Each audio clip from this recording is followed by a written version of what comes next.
నాకు నా చిన్నప్పుడు నేను అమ్మాయిని ప్రేమించాను, పబ్లిక్గానే చెప్తున్నా, ఓ 8 ఏళ్ళు అవునా?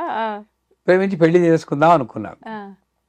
అన్నీ ఇస్తుందండి శ్రీ అమ్మవారు. అంటే ప్రపంచంలో అంటే ఏంటి, ఉపాసనలో నేను అమ్మవారితో ఎలా ఉండాలో అమ్మాయిని ప్రేమించినందువల్ల తెలిసింది ఉమ్. నాకు. అప్పుడు అన్నీ ఆ అమ్మాయిలాగా అనిపించింది. నీలం చీర తనకి చాలా ఇష్టం, ఓ. అమ్మాయి ఇలాగే కూర్చుని తను ఆ. ఇలాగే ప్రతి చూసిన, అంటే ఇప్పుడు నేను అది అమ్మవారికి అన్వయించుకుంటున్నాను. ఆ. ఏది చూసినా అమ్మవారే, ఏది చూసినా అమ్మవారే. అది అనుభవం రావడం కోసం అక్కడ అది పెట్టేసిందేమో అని ఇప్పుడు అనిపిస్తుంది. సో అమ్మాయిని పెళ్లి చేసుకుందాం అనుకుని, ఆ. నేను పేర్లు అనవసరం, ఒక గొప్ప పండితులు, ఆహా. ఊరు కూడా అనవసరం, ఊరు పెట్టేస్తే మీరు పట్టేస్తారు. ఓకే. నేను ఆంధ్రప్రదేశ్లో ఒక ఊళ్ళో ఉన్న గొప్ప పండితుడు నేను క్యాజువల్గా అన్నాను, ఆ. అంటే అక్టోబర్లో నీ పెళ్ళి అయిపోతుంది అన్నాడు. ఆ. అయిపోతుంది అన్న. అమ్మ ఇప్పటికీ యాక్చువల్గా చెప్పాలంటే నాకు ఉద్యోగం కూడా పెద్దగా లేదు, ఓకే. ఎలా పెళ్ళి అవుతుంది అనుకున్నాను. ఉమ్. ఆయన డేట్ సహా చెప్పాడు. అదే డేట్కి నాకు మలేరియల్ కమ్ డబుల్ టైఫాయిడ్ వచ్చి ఆ. 42 రోజులు ఎంతో హాస్పిటల్లో ప్రతిరోజు 105, 106 జ్వరంతో పడి చచ్చిపోతానన్న స్టేజ్కి వచ్చాడు. అయ్యో. నా పెళ్ళి అయిపోయింది అనమాట. ఆయన అన్న మాటకి ఇప్పుడు తర్వాత అర్థమైంది, నీ పెళ్ళి అయిపోతుందంటే ఇది ఏమో అనిపించింది. ఓ. మా నాన్నగారు కూడా ఏడ్చిస్తే చచ్చిపోతానని. అయ్యయ్యో. ఇది బతకడండి, ఆ. అది మెన్నెముక్కలో నీరు కూడా తీశారు అప్పుడు. ఆహా. అంటే చెప్పొచ్చు, ఇది ఆయన తప్పు చేసేడు నన్నమ్మో. పండితులందరూ మంచి చేయాలని చూస్తారు, ఎవరు కావాలని తప్పు చేయరు. ఉమ్. కాకపోతే నా కర్మ ఒకటి కుదురుతుంది కదండి, అంతే. ఆ కర్మ దాటి నేను వెళ్ళాలి అంటే, ఉమ్. ఇక్కడ కుంభకర్ణుడు నిద్రే కావాలని కోరుకున్నాడు అంటారు. ఆ. రాక్షసుడు కోరలాన్ని కోరుకున్న సరస్వదేవి నాలుగు మీద నాట్యమాడి ఏది పలకాలో అది పలకకుండా అలక్ష్మీర్ నాశయామ్యం అని పలాల్సింది లక్ష్మి అన్నాడు అనుకోండి, నాయన మరి అలా చెయ్యదు. సాధారణంగా మంచివాడు, కొంతమంది అంటారు తప్పుగా చదివితే ఆవిడ అది చేసేస్తుంది, అవును. భార్యాం రక్షతు భైరవి అని అన్నాడు, భార్యాం భక్షతు భైరవి అన్నాడు, అందువల్లే ఆవిడ చచ్చిపోయిందని కొంతమంది చెప్తేస్తుంటారు కథలు. అది నిజం కాదా గురుగారు? అదే నిజమైతే చాలా మంది మొగాళ్ళు చంపేద్దరు కదా మా ఆడవాళ్ళని ఈ పాటికి. ఆ స్తోత్రాలు చదివి క్లూలెస్ పడ్డారు, ఎవడు పట్టుకోలేడు. భార్యాం భక్షతు భైరవి అన్నట్టే ఆవిడ చచ్చి ఊరుకుంటుంది. అంటే ఆయన వాక్కు అంత ఉందేమో పవర్, వీళ్ళకి లేదేమో. వాక్కు కంతన్న వాడు అలా తప్పే చేయడు. ఓకే. ఓకే. అదేదో పొరపాటు జరిగింది, అక్కడ జరగాలి, అది అక్కడ ఏదో ఏ కోరికతో పలికారు, అక్కడ జరగాల్సింది జరిగింది అంతే. ఓకే. ఓకే. కానీ దానికి దీనికి లింక్ పెడుతున్నారు చూడండి, అది కరెక్ట్ కాదు. నువ్వు మంచిగా ఉన్నప్పుడు ఆ లక్ష్మీ నాసి అమ్మదు, లక్ష్మి అంటే పిచ్చాడా ఏం చదువుతున్నావో తెలియదురా, తల్లి కదా అది. పిల్లవాడు తప్పు చేస్తుంటే కొడుస్తుందండి, ఏం చేస్తుంది, సరిగ్గా చదవరా అని మంచి మార్గంలో పెడుతుంది, అంతే చేస్తుంది తప్పితే అదిగో నువ్వు లక్ష్మీనాథయ్యమ్మ అన్నగా నేను వెళ్ళిపోతున్నాను ఎప్పుడు అందు. కాకపోతే ఎప్పుడు ఉంటుంది, వీడికి అత్యాశ వచ్చి నా కోట్లు సంపాదించాలి అనుకున్నప్పుడు అప్పుడు వాడి నాలుక మీద ఇలా వేసి మడతేసి అప్పుడు ఆడిస్తుంది. అన్ని నాటకం ఆవిడదే, మడతేయడం ఆమె, గిల్లడం ఆమె, అన్ని ఆవిడే. అందుచేత ముహూర్తాలు ఎందుకు పనిచేయట్లేదు అన్నప్పుడైనా సరే నేను గ్రహించాల్సింది ఒకటి, ఒక ముహూర్తం పనిచేయలేదంటే ఆ జ్యోతిష్కుని తిట్టుకోవడము. మనకేంటి, గుళ్ళోకి వెళ్తాం, పూజారిని తిట్టుకుంటాం, సరిగ్గా చేయరండి, నేను కాశ్యప గోత్రం అంటే కౌండిన్య గోత్రం అన్నారు, వినిపించుకోరండి బాబు, డబ్బుల మీదే అని. అంటే ఆవిడికి ఎంత కోపం వస్తుందో తెలుసా అండి. గుళ్ళో నాకు 3 పూట్ల పూజ చేసి నైవేద్యాలు పెట్టిది ఇతను. నా పూజారిని, అర్చకుల్ని, బ్రాహ్మణుని తిడితే నేను ఊరుకోను, ఇప్పుడు ఎలా చదివితే అంతే, అదే కరెక్ట్ అంటుంది ఆవిడ. మరి అంతే కదా, నువ్వు చేస్తున్నావు పూజలు, అమ్మవారి సేవలో ఉంటున్నాడు, అమ్మవారి సేవలో ఉంటున్నాడు, నీ దృష్టి అక్కడ ఉండాలి కానీ గోత మీద ఎందుకు ఉంటుంది. అందుచేత గుళ్ళోకి వెళ్ళి వాళ్ళని తిట్టుకుంటాం, ఏదైనా పన్ను జరిపితే అదిగో ఆ జ్యోతిష్కుడు తప్పుగా చెప్పాడు, జ్యోతిష్ శాస్త్రాన్ని, అందుకే శాస్త్రాన్ని నమ్మకూడదండి అనేస్తాం. ఇవన్నీ తప్పు. అప్పటికైనా మనం ఏదో చూసుకున్నాను, నేను మా మా అమ్మని నాన్నని తిరుపతి తీసుకెళ్ళడానికి ఎప్పుడు మా గురువు గారి మిసెస్నే నేను ముహూర్తం అడుగుతాను, అన్నపూర్ణాంబ ఆవిడ్ని అడుగుతాను. నాకు పిన్ని గారు అవుతారు, పిన్ని ఎప్పుడు తీసుకెళ్ళమన్నాను చూసి ఎల్లుండి తీసుకెళ్ళరా అని. ఉమ్. ఆ ఎల్లుండి అమావాస్య. ఆ, వెళ్ళొచ్చు. నేను చూసుకోలేదు, ఆహా. తీసుకెళ్ళిపోయాను. ఆ. మీరు అనరు, మీరు నమ్మరు, అందరూ ఏదో ఏర్పాటు చేసినట్టు స్పెషల్ దర్శనం వాళ్ళకి జరిగింది. అన్నీ స్మూత్గా తిరిగిపోయాయి. వచ్చాక చూసుకున్నాను అది అమావాస్య. ఆహా. నేను ముందే చూసుకున్నాను అనుకోండి, ఉమ్, అయ్యో అమావాస్య నాడు వెళ్తున్నాను, అమావాస్య నాడు ఉంటుందో లేదో అనుకుంటే ఒక అదే గిలి ఉండేది అలాగే లోపల. జరుగుతుంది. అవును అవును. ఆ. అంచేత ఏమిటి, ఆ ముహూర్తం పెట్టి వాళ్ళలో ఉన్న శక్తి, ముహూర్త బలం, నీ జన్మ నక్షత్రంలోని ఇన్ని కలిస్తేనే ఒక పని అవడం కానీ అవకపోవడం కానీ. వీటన్నిటికీ మించింది భగవదాజ్ఞ. మార్కండేయుడు వెళ్ళిపోవాల్సిన వాడే, ఉమ్.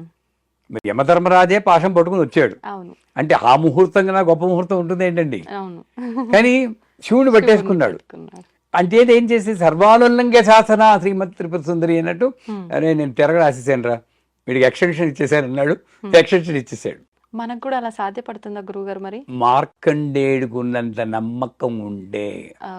నేను ఐసీలో ఉన్నప్పుడు ఈ జూమ్ సహ మాం పాలే పాలే మంత్రం చెప్పండి అంటాను. ఆ. ఎలా ఉండాలి వాళ్ళు, ఏదో ఒకటి అవుతుంది, బతకడమో పోవడమో అవుతుంది. అవును. అది అయ్యేదాకానైనా నమ్మకం ఉండాలి. చేస్తాం గురువు గారు అంటారు. ఈ లోపల ఎంఆర్ఐ రిపోర్ట్స్ వస్తుంది, లాభం లేదు, లాభం లేదు, అయిపోయి నమ్మకం. అంతే.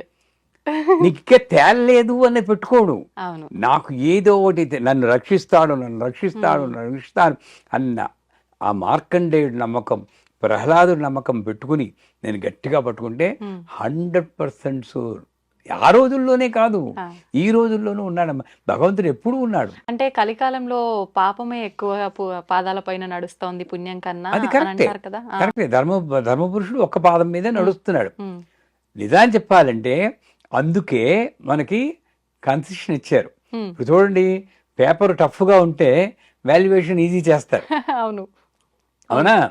అంతే కలిలో కలిపురుషుడు ఉన్నాడు కాబట్టి ధర్మపురుషుడు ఒక పాదం మీద నడుస్తున్నాడు కాబట్టి ద్వాపర యుగంలో, త్రేతాయుగంలో యాగాలు, ద్వాపర యుగంలో పూజలు అయితే కలవు నామస్మరణం అన్నాడు. అవును. అంటే గోవిందా అంటే చాలరా నీకు మోక్షం ఇచ్చేస్తానని ఆ. అక్కడే పెట్టాడు. ఉమ్. ఆ రోజుల్లో అమెజాన్ ప్రైమ్ వీడియో లేదు, నెట్ఫ్లిక్స్ లేదు, టీవీ లేదు, ఐ డ్రీమ్స్ కూడా లేవు. నిజమే. ఇవన్నీ పెట్టేసేసి వీడి గోవిందా అనడానికి కూడా టైం లేకుండా, దృష్టి ఐటీ జాబులు లేవు, ఇవేమి లేకుండా, ఆ టైం లేకుండా చేసి మాయలో పడేసింది. అది గొప్పతనం కూడా. కలవు నామస్మరణం అన్నా కూడా ఈ టైంలో చాలా కష్టం. అవును. అందువల్ల ముహూర్తాలు లేవు అని ఎప్పుడు నేను చెప్పాను. జనాలు అనుకుంటారు గురు కరుణామయ్య గారికి దేని మీద నమ్మకం లేదని. వాస్తు నమ్ముతాను, జ్యోతిష్యాన్ని నమ్ముతాను, కానీ నా జీవితాన్ని అదే నడిపిస్తుంది అనుకుని మాత్రం ఎప్పుడు వెళ్ళను. నా జీవితాన్ని నడిపిస్తుంది అమ్మ. నా రోజు బాగుంటే ఎవరైనా వచ్చి చెప్తే వింటాను, అంతే. నాకు నమ్మకాలు లేవండి నేను ఎప్పుడు అన్నాను, వింటాను. ఆ చెప్పిన వాడు అమ్మవారే. ఆ రకంగా వెళ్ళమనండి. పనులు అవ్వకపోతే అప్పటికైనా మేలుకుని అమ్మ దయ ఉంటే అన్నీ ఉన్నట్లే. పురాణ పండు వారు చెప్పినట్టు అమ్మ దయ ఉంటే అన్నీ ఉన్నట్లే. నిజంగా మీరు అన్నట్టు భగవంతుడు ఆడిచ్చే ఆటలో మనందరం ఆడుతున్నాము అంటే ఎంత మన లాస్ట్ స్టేజ్కి వెళ్ళిన వాళ్ళు కూడా ఇందాక మీరు అన్నట్టు అమ్మ ఒక్కసారి కన్ను తెరిచి విని ఆపాలి అనుకుంటే ఎంతసేపు గురుగారు? ఆ నమ్మకమే ఉండాలి నిజంగా. ఇప్పుడు చైనాలోను టిబెట్లో భూకంపం వచ్చి 3 రోజులు ఒక చిన్న నెలల పాప 3 రోజులు శిథిలాల కింద ఉండి బయటకు వచ్చిందంటారు. సాధ్యమా చెప్పండి? అది చూసేకైనా మనకి తెలియాలి కదా. నిజమే. కాకపోతే అది అయిపోయేదాకా మనం ఏమి నిర్ణయించుకోవడం అంతే. ఆ నమ్మకం. నేను దేవీపురంలో ఉన్నప్పుడు నా దగ్గరికి ఒక ఆవిడ వచ్చారు. మా అబ్బాయికి పెళ్లి కావాలండి, మా అమ్మాయికి పెళ్లి కావాలండి. ఎంతమ్మా వయస్సు? 18 ఏళ్ళు. 18 ఏళ్ళకి ఏంటమ్మా పెళ్ళి అన్నారు. ఏదైనా మంత్రం ఇస్తే అవుతుందేమో, మా ఓ పని అయిపోతుందండి అన్నారు. ఇది మాట, ఓ పని అయిపోతుంది కదండి. ఓ పని అయిపోతుందని చేస్తున్నందువల్లే వాళ్ళు తిరుగుటప్పాల వెనక్కి వస్తున్నారమ్మా అనకూడదు. కానీ నిజం గురుగారు, మీరు బరువు వదిలించుకోవడానికి చూస్తున్నారు. మంచి బరువు మళ్ళీ ఆలోచించున్నాను. లేదని మంత్రం ఇవ్వడం నాకు కొంచెం అప్పుడు బాధ అనిపించి, అమ్మవారు తలుచుకుంటే 40 రోజుల్లో మీ అమ్మాయి పెళ్ళి అవుతున్నాను. కానీ ఉమ్, 39 రోజులైనా కూడా పెళ్లి కొడుకు రాకుండా పోయినా ఉమ్, నీకు అదే నమ్మకం ఉండాలి. అవును మనం ఏంటి 10 రోజులు అయ్యేటప్పటికి పని చేయట్లేదు, గురువుగారు చెప్పారు పని చేయట్లేదు.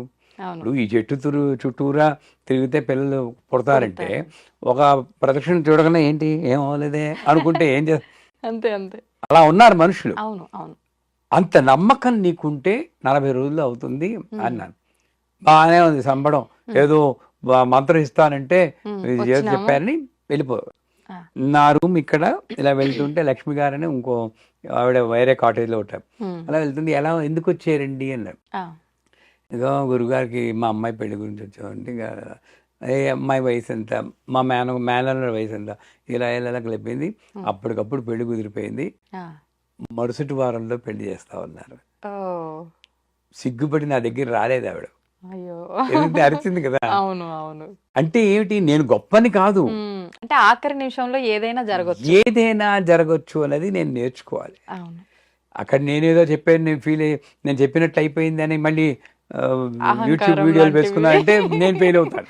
అవును అవును వచ్చింది కనుక చెప్పాను అంతే. అన్నిటికీ పైన అమ్మ ఉంది, ఉమ్, అమ్మకి నేను సరెండర్ అవ్వాలి, ముహూర్తం పెట్టుకుంటా. అవును ఇప్పుడు పెళ్ళయ్యాక చూసుకున్నా నేను మా ఆవిడ, ఉమ్, గణాలు గుణాలు అని చెప్తాను. 32 పాయింట్లు మీరు చూసుకున్నారా మీ పెళ్ళికి? 32 పాయింట్లు లేకపోతే చేయరు. ఆ, మాకు ఇద్దరికి 6 పాయింట్లు వచ్చాయి. ఆ, 43 ఏళ్ళు అయింది ఆ, మా పెళ్ళి, బాగానే ఉన్నాం. ఉన్నారు. మరి 32 పాయింట్ల వాళ్ళు వచ్చినవి ఎందుకు కొడుకు చచ్చిపోతున్నారు? అవును అంటే అంటే అండర్స్టాండింగ్. ఏదో ఇంకోటి ఏదో ఉందన్నది నాకు పొడక తట్టడం లేదు నాకు. అది నేను గ్రహించడం కోసమే ఈ ప్రశ్న మీరు అడిగారు, ఈ సమాధానం ఆవిడ చెప్పింది. ఓకే అంటే ఇప్పుడు మీరు అవి కలవకపోయినా ఇంత సంతోషంగా ఉన్నారు అని అంటే అమ్మవారి దయ ఉందనుకోవాలా ఇక్కడ? అమ్మవారి దయ మీ ప్రకారం నా అండర్స్టాండింగ్. బుద్ధి ఆవిడ బుద్ధి సామరస్యంతో ఉండడం. అందుకే అమతిర్మేధా శృతి స్మృతిరంతమా అంటారు. అమతిర్ అంటే లలిత సహస్రనామంలో మతి కన్నా ముందున్నది, అంటే ఆలోచన కన్నా ముందున్నది అమ్మ. అది నేను గ్రహించినప్పుడు చండీ పాటలు చెప్తారు, నా రోజు బాగుంటే నాకు లక్ష్మిలా ప్రవేశించి నా చేత మంచి పనులు చేయించేది నువ్వే, నా రోజు బాగులేకపోతే ఆ లక్ష్మిగా ప్రవేశించి చెడ్డ పనులు చేయించేది నువ్వే, నేను నిమిత్త మాత్రుడిని అంటూ. అంతకన్నా ఏం కావాలి? అంచేత ఆ ముహూర్త బలం ఉందో ఏముందో అది ఉంది. ఉన్నందువల్ల కరెక్ట్గా నాకు ఆ అడ్జస్ట్మెంట్ మెంటాలిటీ ఇచ్చింది, మా ఆవిడికి అడ్జస్ట్మెంట్ మెంటాలిటీ ఇచ్చింది, సఖ్యతగా ఉన్నాం. లేకపోతే నన్ను భరించడం చాలా కష్టం. అంతే అంటారా? అమ్మో, అలా అనిపించరే? నేను మీకు అనిపించదు, దగ్గరలో ఉన్న వాళ్ళకి అనిపిస్తుంది. ఎందుకంటే పెర్ఫెక్షన్ 100%, మిస్టర్ పెర్ఫెక్ట్ అన్న సినిమా చూసారా, నాకు ఆ పెర్ఫెక్షన్ ఇష్టం. ఏదైనా బట్టలు ఇలాగే ఉండాలి, మీకోసం నేను వేసుకోను. నా ఇంట్లో ఎప్పుడు వచ్చినా మేము ఇలాగే ఇస్త్రీ నడకుండా చూస్తారు, నన్ను మేకప్ తోటే ఉంటారు. ఒక ఫీలింగ్ అనమాట, అలా జరగాలి అని. అలాగే ఈ ఫీల్డ్లోకి వచ్చే ఆధ్యాత్మికంగా మాకు ప్రైవసీ లేదు. ఆడపిల్లలు ఎంతో చేయాలి అని వస్తారు కదండి. అమ్మాయి పాపం 20 ఏళ్లకు వచ్చింది నా జీవితంలోకి, ప్రైవసీ లేదు, అందరు శిష్యులే చుట్టూరా. కాకపోతే ఒక్కటి ఇప్పుడు వచ్చింది కనుక ఈ దీంట్లో మీకు ఇంకో సబ్జెక్ట్ వస్తుంది. దాంపత్యం బలపడాలంటే నేను చేసింది ఫస్ట్ 5 years ఆ అమ్మాయిని పూల్లో పెట్టి చూసుకున్నాను. ఫస్ట్ 5 years మ్యారేజ్ అయింది. పూల్లో పెట్టి చూసుకోవడం అంటే ఆ అమ్మాయికి చీర కట్టుకోవడం రాకపోతే నేను చీర కట్టివాడిని, మేకప్ చేసేవాడిని చిన్నపిల్లలాగా. అలాగానే కొంచెం సరిగ్గా కట్టుకుంటే వావ్ చాలా బాగుంది అని పొగడత మీద పొగడతాం. అండ్ మీరు నమ్మరు, ఒక సంవత్సరం పాటు, ఎవరు నమ్మరు, సంవత్సరం పాటు ఆల్మోస్ట్ ప్రతిరోజు సినిమాకి వెళ్ళేవాడు. ప్రతిరోజు నేను కొనేది ఎంత, మోర మల్లెపూల మాల ఓ రిక్షాలో రాజమండ్రిలో వెళ్ళి ఏ సినిమా ఎన్ని చూస్తాం, వెనక ఆత కూర్చున్నా కబుర్లు చెప్పుకునేవాడు. ఆ బలం పడేటప్పుడు ఇంక వాళ్ళకి బాగా తినేసిన వాడికి ఆకలి వేస్తుందమ్మా.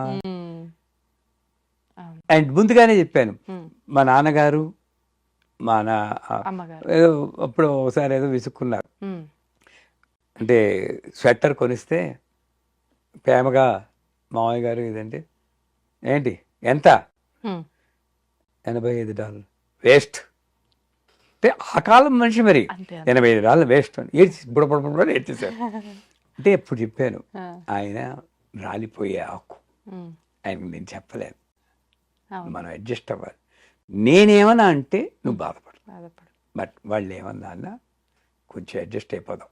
ఉమ్, ఆ సర్ది చెప్పుకునే గుణం, అవును, ఇవన్నీ కూడా అమ్మ ఇచ్చిందే, నా గొప్ప కాదు, మా గురువు గారు ఇచ్చింది.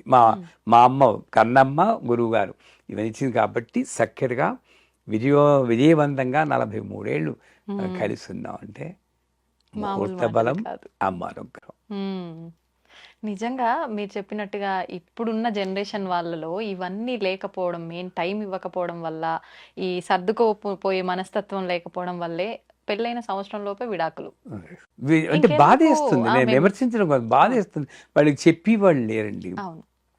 చెప్పేవాళ్ళు లేరు. ఉమ్, పెళ్ళవుతుంటే తల్లి చెప్పి పంపించాలి, అత్తగారింట్లో ఎలా ఉండాలి, వాళ్ళు ఏమిటి అన్నీ చెప్పి వినేవాళ్ళు లేరు, చెప్పేవాళ్ళు లేరు, రెండూ లేరు. అవును, అంచేత క్వైట్ అన్ఫార్చునేట్. అవును.